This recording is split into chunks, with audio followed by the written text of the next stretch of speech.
Olympic medallist, India का sports celebrity, wrestler Sushil Kumar का पतन अब निश्चित है। उसको डूबने से, उसको बर्बाद होने से कोई नहीं बचा सकता। यह कहना है दिल्ली पुलिस के स्पेशल टास्क विंग के एक ऑफिसर का। ये वो लोग हैं जो लंबे समय से सुशील पर नजर रखे हुए थे। इस तरह के रंगदारी के मामलों में सुशील के लिप्त होने की खबरें दिल्ली के स्पेशल टास्क को पहले से ही थी, लेकिन उसके खिलाफ एविडेंसेस अब तक नहीं मिल रहे थे।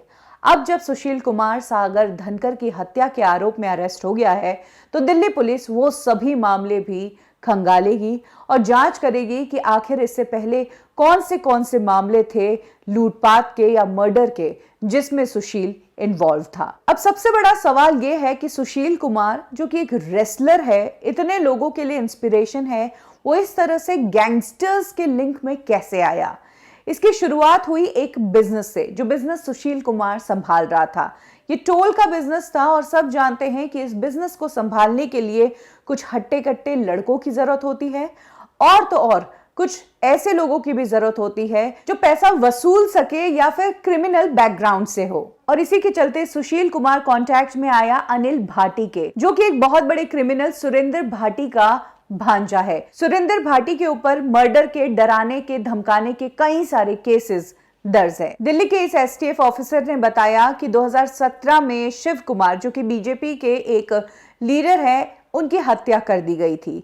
इस हत्या के आरोप में सुशील कुमार के टोल प्लाजा के 3 लोगों को गिरफ्तार किया गया था। इसी हत्या के इन्वेस्टिगेशन के दौरान पहली बार पुलिस को पता चला था कि सुशील कुमार भी इन सारी गतिविधियों में लिप्त है। इन लोगों ने शिव कुमार का मर्डर किया था अनिल भाटी के कहने पर, वही अनिल भाटी जिसके क्लोज सुशील कुमार होता जा रहा था। लेकिन ये सारी बातें सुनी थी, कोर्ट में सबूत पेश करने पड़ते हैं और पुलिस के पास सुशील का इन सारी चीजों में इन्वॉल्व होने का सबूत कुछ नहीं था। बातें सुन रहे थे लेकिन सबूत नहीं मिल रहा था कि किसी मर्डर में या किसी थ्रेटनिंग या किसी कब्जा लेने में, जमीन छुड़वाने वाले मामले में सुशील कुमार डायरेक्ट लिप्त है। धीरे धीरे सुशील कुमार के टोल बिजनेस में काफी झगड़े होने लगे और काफी शिकायतें आने लगी। सुशील कुमार के लड़के ना सिर्फ लोगों को लूटते, उनसे जबरन पैसा वसूल करते, बल्कि बड़े बड़े बिजनेसमैन पर दबाव बनाते, उन्हें धमकियां देते ज्यादा पैसे लेने के लिए। जब शिकायतें बढ़ने लगी तो सुशील को फोर्सफुली उस धंधे को ही बंद करना पड़ा। पुलिस का कहना है कि सुशील कुमार के बड़े बड़े गैंगस्टर्स से लिंक्स सालों साल बढ़ते रहे हैं। विकास लंगरपुरिया और मंजीत महल नाम के गैंगस्टर के कांटेक्ट में भी सुशील कुमार टोल बिजनेस के दौरान ही आया और आगे चलकर वो 2 वांटेड गैंगस्टर के कांटेक्ट में आया।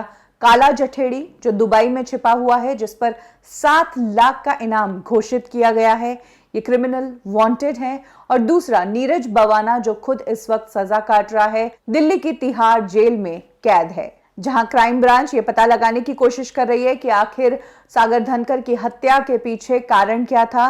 वहीं स्पेशल पुलिस जो है वो इन सारे मामलों को खंगाल रही है कि सुशील और किन किन गैंगस्टर्स के कांटेक्ट में था और उनके लिए क्या क्या काम करता था और क्या इसने भी कोई मर्डर्स करवाए हैं, कुछ जबरन जमीनें लूटी हैं। इस तरह के मामलों पर अभी इन्वेस्टिगेशन चल रहा है।